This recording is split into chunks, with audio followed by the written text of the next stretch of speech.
Cette semaine, à Église en sortie, on parle du livre De la blessure au pardon avec Lynn Desmarais-Letendre.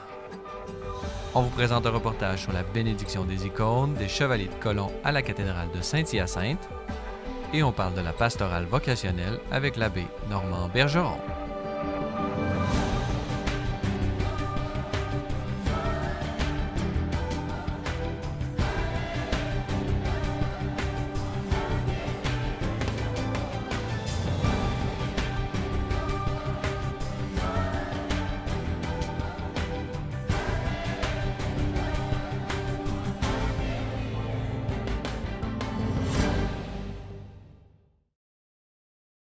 Bonjour mesdames et messieurs et bienvenue à Église en sortie. Aujourd'hui à l'émission, nous allons traiter du pardon et pour nous en parler, nous avons avec nous en studio Madame Lynn Desmarais-Letendre. Bonjour. Bonjour. Lynn Desmarais-Letendre, vous êtes théologienne, intervenante en relations d'aide et auteure d'un livre dont nous allons discuter aujourd'hui ensemble, De la blessure au pardon, publié chez Mediapol. Alors, pouvez-vous nous parler d'abord, le pardon, c'est vraiment une notion centrale dans le christianisme, mais ça va au-delà de la religion, de la pure spiritualité. Commençons justement peut-être dans ce niveau plutôt terre à terre, là. Oui. Le pardon, qu'est-ce que c'est, ou plutôt, qu'est-ce que ce n'est pas? Alors pour moi, qu'est-ce que ce n'est pas? Ce n'est pas nier l'offense. Ce n'est pas non plus justifier l'offenseur, ni nier le dommage que ça nous a fait, là. Mais c'est plutôt une démarche de réparation de soi à soi. C'est un processus, pour moi, là, de guérison intérieure pour que la souffrance qui m'habite face à une offense n'hypothèque plus mon avenir. C'est aussi me libérer des liens invisibles qui me tiennent constamment en lien avec l'offenseur pour revenir à moi, prendre soin de ce mal-là, puis donner sens aussi à l'offense, quelle qu'elle soit, en retournant à sa blessure et la blessure première. Et à la fin, on s'aperçoit qu'après avoir bien pris soin de tout ça, l'offenseur a perdu beaucoup de son importance. C'est vraiment là, une réparation intérieure sur laquelle on doit s'attarder. Un processus de libération que vous décrivez dans les moindres détails. Commençons d'abord peut-être par la dimension psychologique elle-même. Vous faites référence à Carl Jung, à plusieurs justement théoriciens vraiment importants de la psychologie moderne. Pouvez-vous nous décrire un peu brièvement là, quelles sont les différentes étapes ou les différents processus psychologiques liés au pardon? Alors, dans la psychologie de l'enfant, quand l'enfant vient au monde, c'est sûr qu'il vient avec une inclinaison naturelle à être capable de s'affirmer ou pas. Mais ensuite, toute son éducation va lui donner le droit de le faire ou non. Et puis, s'il n'a pas le droit d'apprendre ça, s'affirmer, dire quand il n'est pas content, dire quand on lui a fait mal, il doit apprendre à ravaler. Et puis, toute sa vie, il va faire ça, ce qui va faire que les offenses vont se cumuler et qu'à un moment donné, une offense X va arriver et il ne sera plus capable du tout de pardonner ça. Il ne comprendra pas pourquoi. Alors, c'est sûr que j'ai pris le modèle de Jung pour m'interroger là-dessus parce qu'on voyait bien comment toutes les fois qu'on est offensé, il y a des parties de soi qu'on n'aime plus. On les met dans l'ombre, en arrière de soi. On ne veut même plus les voir. On n'est plus conscient de ce qui nous est arrivé. Alors, quand on est pris dans un pardon qui ne débloque pas, bien moi, ce que j'ai découvert, c'est qu'en retournant dans notre histoire, on apprenait comment on s'était construit, beaucoup dans les premiers stades de vie là, avec les parents. Puis là, on s'apercevait que c'est à partir de là que ça bloque le non-droit à l'affirmation de nos vérités intérieures. Puis la non-conscience aussi de toute notre ombre. Alors, c'est un travail de réintégrer l'ombre à la personnalité que Jung appelle le moi. Puis ce modèle-là m'a beaucoup servi aussi là, pour aborder la dimension spirituelle. Mais avant qu'on entre justement dans cette dimension spirituelle, j'imagine que ces ombres-là, ce sont de façon à la fois des blessures et peut-être des défauts qu'on n'arrive pas à voir. Comment une personne justement qui est blessée, qui est en position de vulnérabilité, peut-elle regarder cette vérité en face, cette partie d'ombre sur elle-même? Comment est-ce qu'une personne blessée peut arriver à faire face et à faire la vérité sur elle-même? Bien, moi, ce que j'ai appris en théologie, en anthropologie spirituelle, c'est beaucoup grâce aux imageries. On amène la personne en détente profonde et on l'amène à contacter ce qu'on appelle en psychologie le soi, mais qui est dans le fond notre âme, notre cœur. Alors, justement, on fait abstraction du mental, parce que le mental, lui, là, il ne veut pas pardonner. Le moi, il est très, très branché sur son ego. sur ses masques sociaux. Il ne veut pas perdre la face. Alors, il faut descendre à un niveau plus profond pour avoir contact avec notre vérité intérieure. Puis, dans ça, il y a un accueil inconditionnel aussi. Donc, on a la qualité de présence à soi nécessaire pour accueillir ces failles-là qu'on n'a pas aimées de nous. Des fois, on est accusé de quelque chose qu'on croit qui n'est pas vrai. Et là, en état de détente profonde, on a vraiment accès à la vérité, là. J'imagine que, bon, je vous écoute parler, j'ai l'impression que c'est un processus peut-être personnel ou qu'une personne fait sur elle-même. J'imagine que ce n'est pas tout, il y a des personnes qui ont besoin d'aide. Comment est-ce qu'on intègre peut-être ces processus de travail sur soi avec justement peut-être l'aide d'une communauté ou de counseling tel que vous? Là, pouvez-vous nous parler un peu de cette relation interpersonnelle nécessaire peut-être à ce processus? Oui, le réseau social est important, mais aussi, oui, des fois, l'aide thérapeutique, tu as raison, dans le sens que, comme tu l'as dit, nos ombres, on ne les voit plus, on n'en a plus conscience. Mais un thérapeute bien formé va tout de suite voir où tu te pièges, va tout de suite voir qu'est-ce qu'il y a comme blessure et comment l'intégrer. Donc, parfois, oui, il ne faut pas avoir peur d'aller chercher une relation thérapeutique à ce niveau-là pour nous aider à voir plus clair. Ou à moins qu'on ait vraiment quelqu'un dans notre réseau social qui soit capable de nous dire, nous connaissant bien, toutes les choses qu'on ne voit pas de nous-mêmes. Vous avez mentionné à plusieurs reprises cette dimension spirituelle. Alors, vous avez vraiment une approche ouverte à la spiritualité dans un sens large, et même à la spiritualité chrétienne en particulier que vous, disons, manifestez. Pouvez-vous nous parler un peu de cette dimension spirituelle que vous considérez vraiment importante dans ce processus de pardon? C'est que quand il y a une offense, il y a les deux instances là, qui agissent en nous, là, qu'on va appeler le moi, mais qui est le mental, dans le fond, là, nos croyances, nos valeurs, là, mais plus au niveau des croyances. Puis il y a l'âme qu'on appelle le soi en psychologie. Ils vont être en dualité tout le temps. Selon moi, tu ne peux pas accorder un pardon en restant strictement au niveau mental, parce que le mental n'aime pas perdre. On n'aime pas perdre la face, on n'aime pas qu'on ait blessé notre fierté, on n'aime pas perdre notre sentiment de toute puissance. Vous avez dans votre texte quelque chose qui m'a vraiment frappé, afin d'intégrer une mémoire, là je vous cite, d'une mémoire du mal qui ne soit pas rancune, puisque justement ce processus de pardon, c'est surmonter cette haine et cette volonté de vengeance et de rancune. Nous avons besoin de transfigurer cette mémoire. Alors, j'imagine que pour pouvoir transfigurer l'épisode de la vie qui a été souffrant, il faut avoir un sens à la souffrance.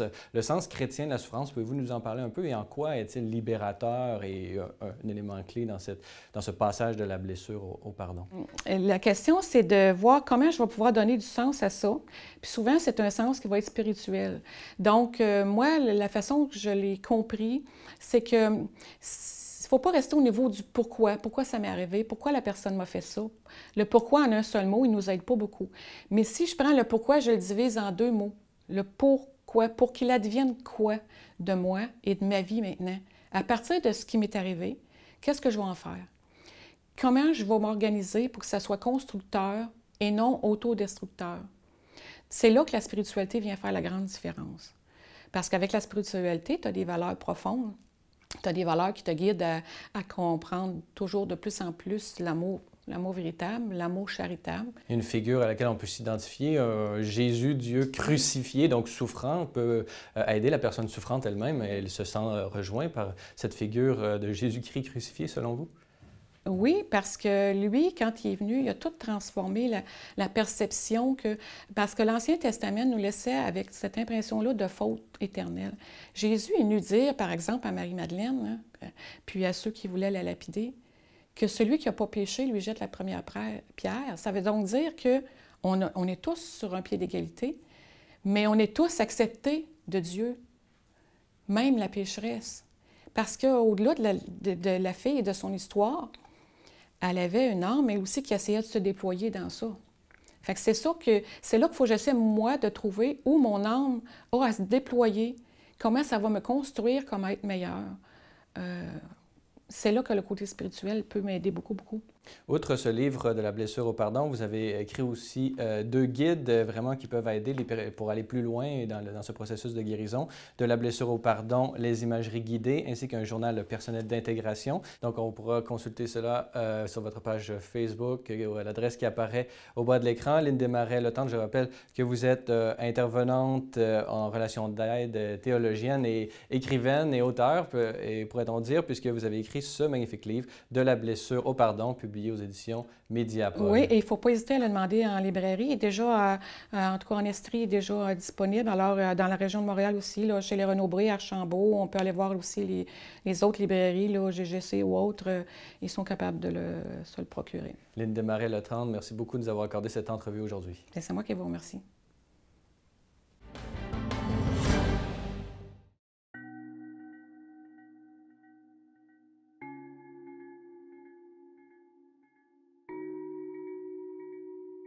Ce matin, nous sommes à la cathédrale de Saint-Hyacinthe, la maison mère de notre évêque Ponen, qui est Monseigneur Christian Rodambourg. Puis cet événement, c'était pour inaugurer les icônes, la venue des icônes, les nouvelles icônes qu'on a reçues à Baltimore dernièrement. Ce matin, il y avait tout l'exécutif d'État qui était présent. Puis une des raisons, c'était aussi, c'est une belle occasion de se rallier autour de notre évêque, puisque c'est la première fois qu'on fait une messe de ce genre-là avec les Chevaliers de Colomb pour que nous, avec l'État et notre évêque Ponen, on organise une belle messe pour faire connaître de tous les icônes, les bénir, puis pouvoir les remettre. Puis c'est inspirant, puis c'est une belle occasion que nous avons de vraiment aider tout le monde à être inspiré, d'aller vers les gens, puis je pense qu'on a réussi notre message ce matin pour justement les faire connaître par tous puis les partager par la suite pour que nos frères chevaliers, les responsables, puissent aller dans les régions et avoir des heures de prière pour les messes mariales, ainsi de suite, pour justement faire connaître la Vierge Marie, pour aider aussi aux chrétiens persécutés. C'est l'objectif de tout ça.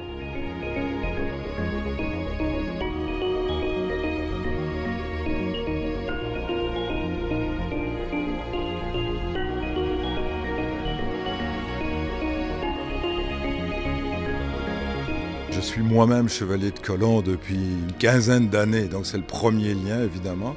Et quand j'ai été choisi comme évêque Ponen, comme on dit, c'est sûr qu'il m'est venu cette intuition d'offrir cette célébration aux chevaliers. Et dans la cathédrale de Saint-Hyacinthe. Alors pourquoi? Parce que tout simplement le fondateur des chevaliers au 19e siècle a fait des études au séminaire de Saint-Hyacinthe. Il a été ici, si ma mémoire est excellente, je ne le sais pas, 2 ans au moins d'études. Alors pour nous, c'est un privilège que d'avoir eu cet homme dans sa jeunesse ici, quand on sait toute l'attention qu'il a déployée auprès des jeunes et des gens de son temps pour annoncer l'Évangile, la parole de Dieu. Et d'ailleurs, les bureaux aussi officiels pour le Québec se trouvent ici à Saint-Hyacinthe, à quelques minutes en voiture. Alors je trouvais que c'était un beau lieu, puis cette magnifique cathédrale, je trouve que c'est l'endroit idéal pour accueillir les icônes que nous avons accueillies ce matin, qu'on a reçues à Baltimore en fait, l'été dernier. Bénir, c'est dire du bien d'eux. Alors évidemment, d'abord au départ, je pense à l'artiste qui a écrit l'icône. À l'origine. Ici, c'est des copies, des photos, des reproductions, etc. Mais je pense qu'on dit du bien de l'artiste à Dieu, on rend grâce pour la création.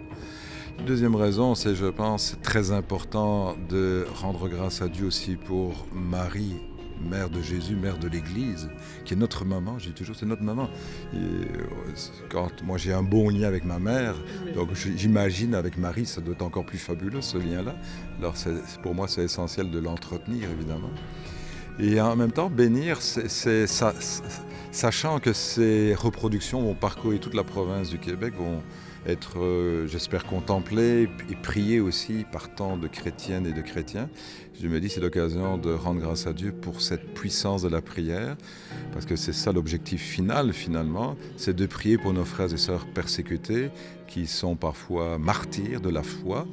J'en parlais dans l'homélie tout à l'heure, rien que cette semaine, par exemple au Centrafrique. C'est terrible de vivre ça. Pour nos frères et nos sœurs chrétiens, le pape lui-même en parlait à Rome ce midi, c'est dire toute l'importance de la communion spirituelle.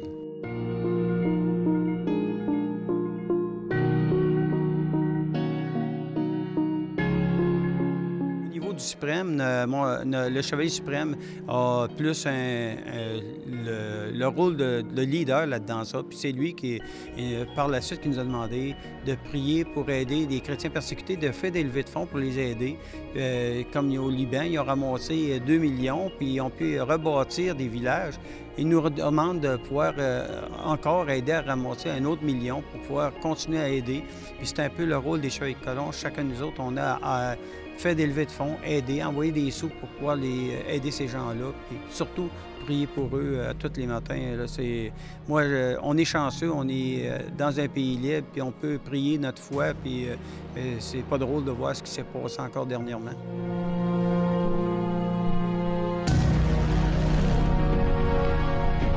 Nous, on a la chance ici au pays, au Canada, dans la province du Québec, de vivre librement notre foi. Mais il faut être conscient que ce n'est pas le cas dans tous les pays de la planète. Donc il y a, je pense, ce souci de sensibilisation de nos frères, de nos sœurs chrétiens ici au pays. Rendons grâce à Dieu pour la liberté qu'on a et portons dans nos cœurs, dans nos prières, aussi nos frères et sœurs qui n'ont pas cette chance-là. Et je dirais aussi ce soutien aux églises, justement, qui ont besoin parfois d'aide financière aussi. Les chevaliers ont cet accent-là. Et je crois que c'est fondamental, ça, de savoir que nous avons aussi une mission d'aider, et pas seulement bâtir des bâtiments, mais aussi donner des choses, des vêtements, toutes sortes de choses qu'on peut donner pour aider les familles chrétiennes qui sont persécutées ou rejetées. Donc il y a une dimension de communion et de solidarité très importante.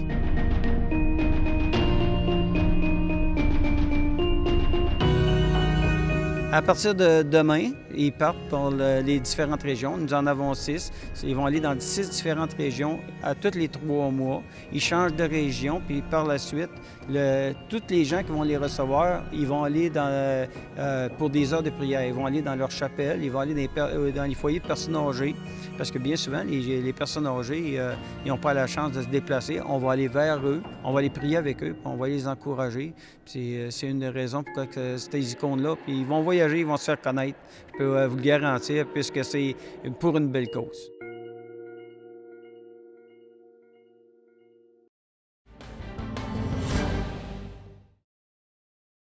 Dans cette troisième partie d'émission, nous allons traiter des vocations et pour nous en parler, nous avons avec nous en studio l'abbé Normand Bergeron. Bonjour. Bonjour, Francis.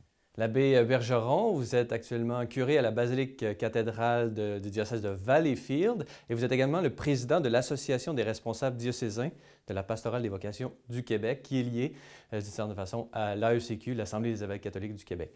Alors, pouvez-vous d'abord nous présenter un peu l'association dont vous êtes le président? Bon.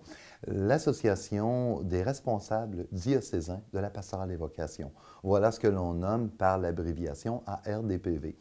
On est là pour soutenir la réflexion, le lien avec nos évêques. On est là pour proposer des outils en lien avec la Journée mondiale des vocations à chaque année, donc de prière pour les vocations. Également, de faire dans notre plan d'action des éléments qui vont soutenir la culture de l'appel des vocations. Et ce, depuis le Congrès intercontinental en 2002, qui avait eu cette idée de développer une culture vocationnelle à travers tous nos diocèses. Justement, parlant des outils que vous avez mis sur pied, vous venez de sortir tout juste la semaine dernière un vidéo promotionnel pour faire la promotion des vocations ici même au Québec. Alors, si vous le permettez, on va prendre quelques instants pour aller écouter un extrait de ce vidéo.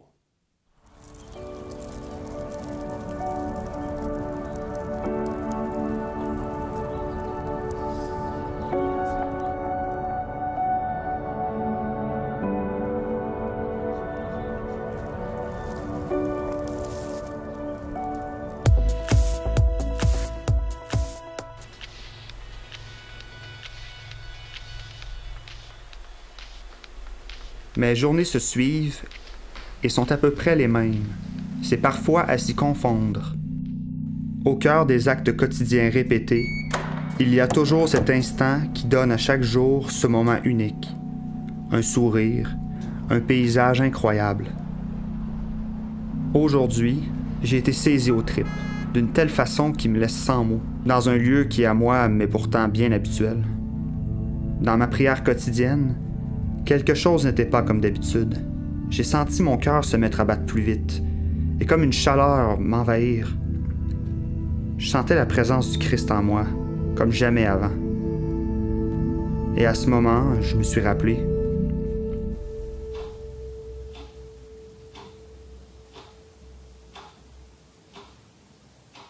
Il y a quelque chose grand-maman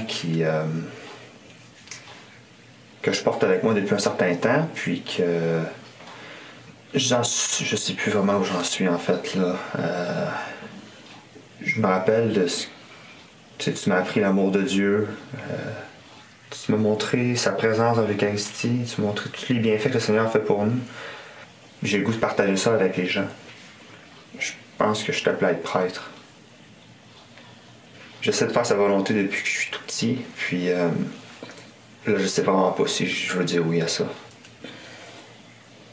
C'est beau ce que tu m'apprends. C'est grand. Je sais pas si je suis capable d'être fidèle à ça. Tu fasses confiance. Mais juste la confiance, c'est pas... C'est pas assez. Ça prend la prière. Ça prend l'amour.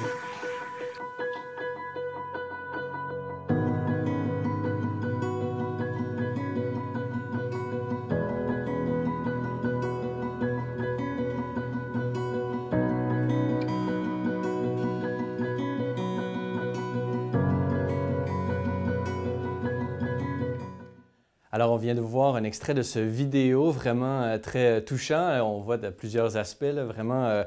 Pouvez-vous nous parler un peu de l'intention que vous aviez là, justement en préparant ce vidéo? Au départ, initialement, pour ainsi dire, les évêques nous demandaient de penser à des vidéos pour les prêtres, les diacres, la vie consacrée et l'ensemble des vocations. Mais on s'est rendu compte rapidement qu'il fallait y aller étape par étape et c'était tout un défi. Qui embrasse trop mal étreint. Voilà, vous avez absolument raison. On a décidé de cibler les 18-30 ans. Alors, on se disait, c'est vers cette jeunesse, ces générations, qui quand même en regroupe plusieurs maintenant, quand on parle avec question des milléniums et bon, de tout ça, mais d'aller vers ces générations qui peuvent se poser des questions sur leur choix de vie, leur pourquoi devenir prêtre aujourd'hui. Est-ce que c'est moi qui est appelé à devenir prêtre? Est-ce que c'est encore possible dans un Québec, dans un monde d'aujourd'hui? Alors, à cela, on a eu à se dire ensemble, travaillons sur un scénario qui pourrait rejoindre plusieurs jeunes dans leur réalité actuelle. Le sacerdoce ministériel, vraiment, c'est quelque chose qui a une identité propre, là, mais c'est quelque chose d'extrêmement large également. Vraiment, les différents ont pas eu quasiment autant de types de prêtres qu'il y a de prêtres eux-mêmes. Pouvez-vous nous dire un peu là, quels sont les aspects que vous avez voulu mettre en relief là, dans ces vidéos? Bien d'abord, on a voulu démontrer dès le départ en quoi un jeune peut-il dire oui à Dieu dans un monde d'aujourd'hui. Et les éléments qui ont été importants pour l'ensemble des responsables diocésains des vocations, c'est-à-dire les jeunes actuellement ont aussi une soif spirituelle, ont soif d'un don de soi, ont soif de se réaliser à travers leurs dons, leurs talents. Et on a mis en perspective deux jeunes avec leur réalité qui est différente, l'un avec des groupes de jeunes, des amis, avec une façon d'être et son besoin de se réaliser, en étant un homme de joie, de plaisir, de toute son intensité, et que oui, cette intensité pouvait rejoindre son leadership à devenir prêtre. Quant à l'autre jeune, ce qu'on remarque, c'est quelqu'un qui est dans un milieu humain, une famille, un entourage, dont une grand-maman, auquel il a un beau lien. Et cette complicité, elle est démontrée, à savoir que pour devenir prêtre, même en 2018, nous ne sommes pas isolés. On est reliés à des groupes, réseaux humains, des groupes d'amis, des groupes de jeunes, une grand-mère, des confrères, même lui, un témoin prêtre, par exemple, qui va même aider sa grand-maman pour l'onction des malades et qui vit ce moment très touchant pour dire qu'un prêtre, en 2018, n'est pas un homme isolé. Il est un homme au cœur d'une société, d'un monde, de communauté chrétienne. Alors, ça a été deux créneaux qu'on a fait pour ces jeunes. J'aimerais attirer votre attention sur un événement international qui a eu lieu au mois d'octobre, vraiment le synode sur les jeunes, la foi et le discernement vocationnel. Alors, selon vous, là, comment est-ce que l'Église aujourd'hui peut-elle justement, je ne dirais pas attirer, mais vraiment qu'elle manifeste la grandeur et la beauté d'un ministère comme celui du sacerdoce ministériel aux jeunes d'aujourd'hui? Quel conseil auriez-vous peut-être pour l'Église, le pape et tout ça, en tant que justement directeur d'un organisme qui s'occupe des vocations ici au Québec? Bien, je pense que le mot qui, à mon avis, devrait être un leitmotiv. Et je pense qu'observer pour nos années qui s'en viennent une importance capitale, c'est accompagner. Accompagner, c'est faire route avec. Et d'ailleurs, dans le synode, au retour de Monseigneur Gendron comme Monseigneur Cyr, et bien sûr les autres collaborateurs qui les ont accompagnés, on nous mentionne le chemin d'Emmaüs. Pour dire, le chemin d'Emmaüs, c'est faire route avec. Et autant le prêtre, le jeune qui songe à donner un sens à sa vie par la voie de devenir prêtre, il ne le fait pas seul, il fait route avec. Faire route avec une famille, avec des parents, avec une communauté chrétienne, avec un monde. Et l'accompagnement pour nos évêques, comme pour toutes nos églises actuellement, est un lieu important. Je pense que dans les années qui s'en viennent, on devra développer cette réalité essentielle, à savoir que dans chaque diocèse, il y a des personnes, que ce soit des responsables diocésains, des personnes dans des communautés chrétiennes, dans les milieux, pour accompagner des jeunes qui veulent devenir prêtres. Pouvez-vous nous dire un peu quelles sont les ressources, là, si jamais il y a un jeune homme là, qui se pose des questions, qui regarde cette émission, quelles sont les ressources que vous lui proposez? Bien d'abord, la première ressource profonde, c'est d'être assuré qu'il y a des personnes qui sont heureux d'être prêtres, qui sont fiers de leur identité. Et malgré toutes les vicissitudes actuelles de notre Église, que ce soit ici au Québec et dans le monde, il y a encore la joie de se réaliser comme prêtre et qu'on peut trouver des moyens dans chacun de nos diocèses. Accompagnement dans ressources humaines, des rencontres dans les communautés locales, des groupements jeunesse, des possibilités pour ne pas être seul. Parce qu'on sait que dans notre réalité actuelle, on est souvent atomisé, isolé vers nos propres réseaux sociaux, notre tablette, notre téléphone ou quelques réseaux là, limités. Mais qu'en Église, on peut prendre le temps d'une rencontre incarnée, concrète avec des personnes et partager ce chemin.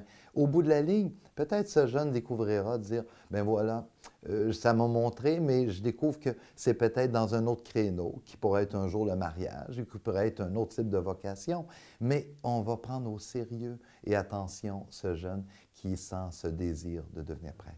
Discerner ensemble, c'est le mot qu'on retient. Si jamais on veut entrer en contact avec vous ou voir ce vidéo, où est-ce qu'on le trouve?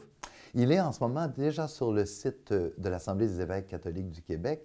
Il se retrouve également dans tous les diocèses qui sont désireux parce que, en plus de nos diocèses du Québec, on a un diocèse francophone hors Québec, dont Ottawa et d'autres milieux, qui peuvent retrouver ces outils. Au Centre Prix également, c'est-à-dire présence religieuse intercommunautaire, auquel on a un partenariat très relié depuis des années ensemble avec le Centre Prix. Enfin, tous les diocèses auront cet onglet de cette capsule et des outils qui s'y retouchent, qui accompagnent la vidéo.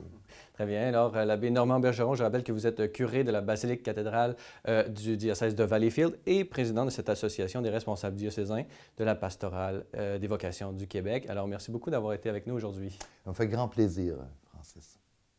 Voilà, c'est tout pour aujourd'hui. N'hésitez pas, si vous avez des questions ou commentaires, vous pouvez m'écrire à l'adresse qui apparaît à l'écran. Revenez-nous la semaine prochaine pour un autre épisode d'Église en sortie.